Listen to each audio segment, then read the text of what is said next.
지난 3월 우리 대학과 한국원자력의학원이 업무협약을 체결했습니다. 회의에선 양 기관이 앞으로 서로 협력하여 나아갈 사항들에 대한 언급이 오고 갔는데, 김동완 총장이 언급했던 의과학 전문대학 창설의 시작이란 분석도 나옵니다. 제1학생회관에 위치한 학생식당 ST테이블이 완공됨에 따라 이달 11일 목요일부터 시범 운행을 시작합니다.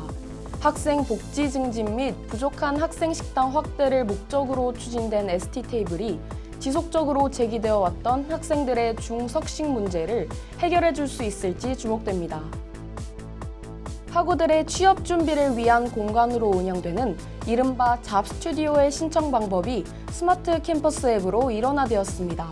취업진로본부 관계자는 이번 정책은 오로지 학우들의 접근성을 위해 추진되었다고 밝히며 학우들의 더 많은 관심과 신청을 기대한다고 밝혔습니다.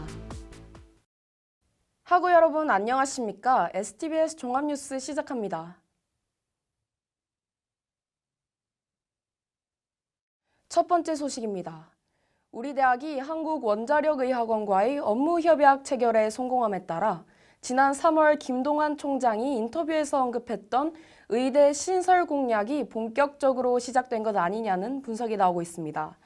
반면 업무협약 체결과 의대 신설을 동일시하는 것은 다소 무리한 억측이 아니냐는 비판 역시 잇따르며 향후 행방에 대한 이목이 집중됩니다. 홍우진 기자가 보도합니다.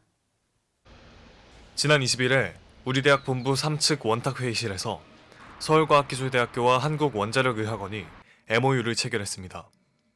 MOU에는 각종 기자재, 장비, 시설, 장소 등의 공동 활용, 협력 R&D 추진과 방사선 의과학 관련 학위과정 및 교육 프로그램의 개설과 관련하여 협력하게 된다는 내용이 있었습니다.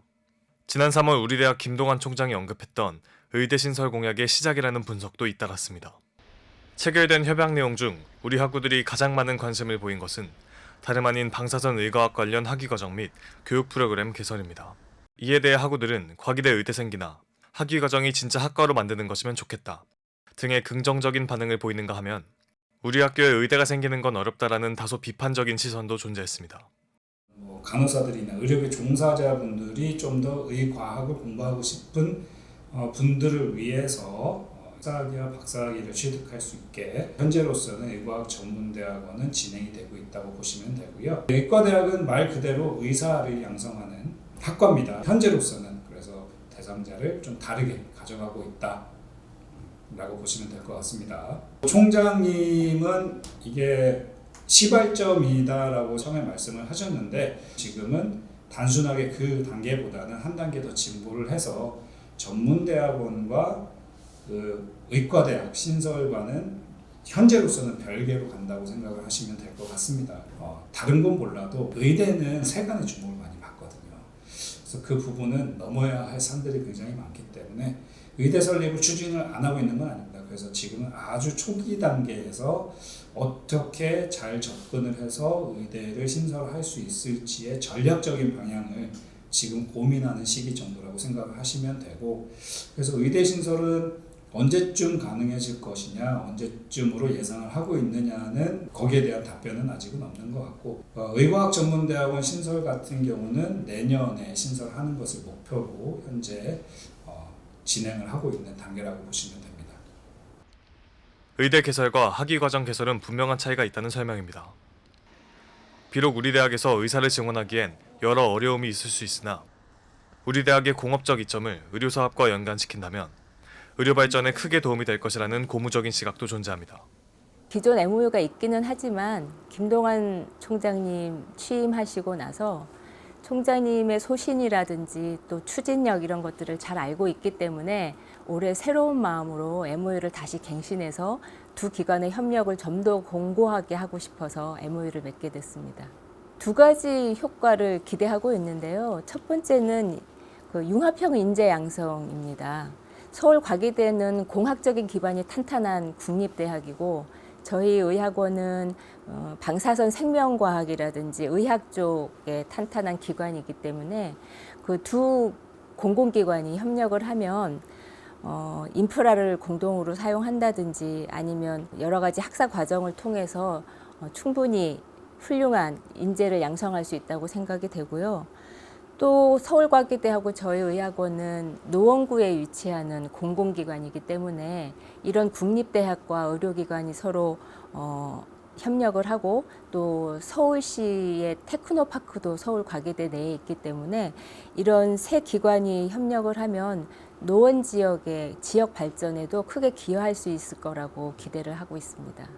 앞으로 서울과기대 학생들도 저희 의학원과 같이 할 수 있는 여러 가지 프로그램이 있을 것으로 생각이 돼요. 봉사활동을 한다든지 여러 가지 협력을 활발히 해서 두 기관 사이에 있는 담장을 허물고 서로 연결 통로를 많이 만들었으면 좋겠습니다.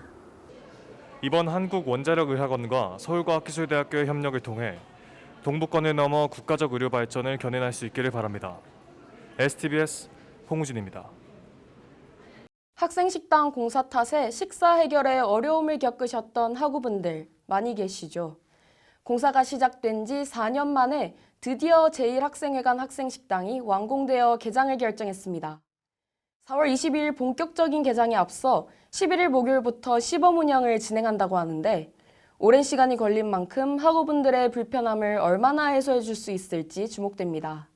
염정은 기자입니다.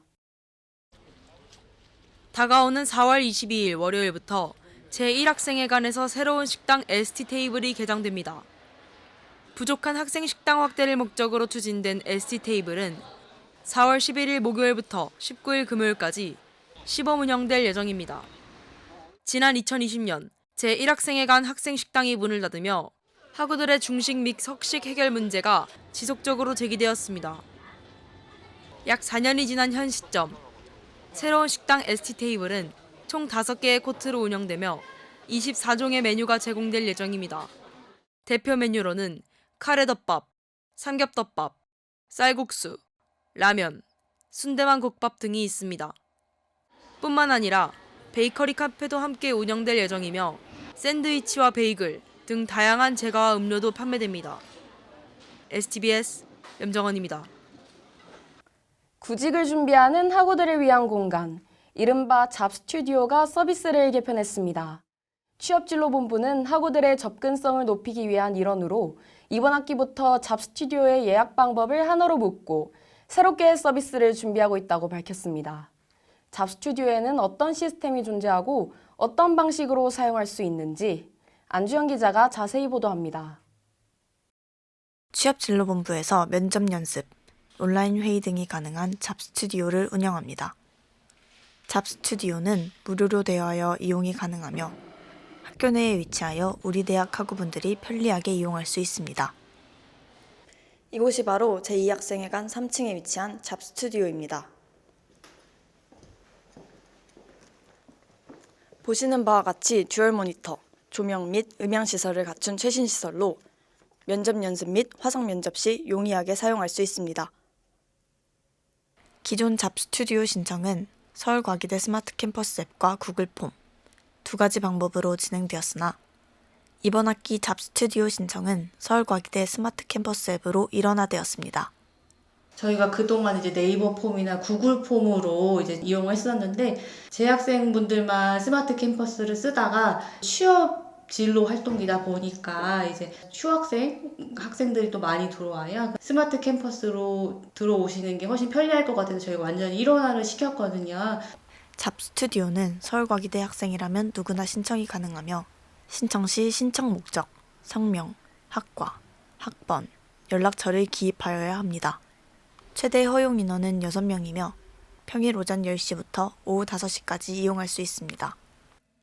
학생들이 이제 잡스튜디오를 하면은 이제 면접을 꼭 보러 와야만 여기를 이용해야 된다고 생각하시는 분들이 많아요. 근데 여기 오셔서 개인적인 활동도 충분히 이제 가능하니까 오셔서 많은 이용. 신청 후에는 스마트 캠퍼스에서 승인 내역을 확인한 뒤 승인받은 학생에 한해 사용이 가능하니 이 점 유의하여 이용 바랍니다. STBS 안주연입니다. 2024학년도 1학기 중간고사가 코앞으로 다가왔습니다. 저희는 중간고사가 끝난 4월 넷째 주 종합뉴스로 다시 찾아오겠습니다. STBS 종합뉴스 마칩니다. 시청해주신 학우 여러분 고맙습니다.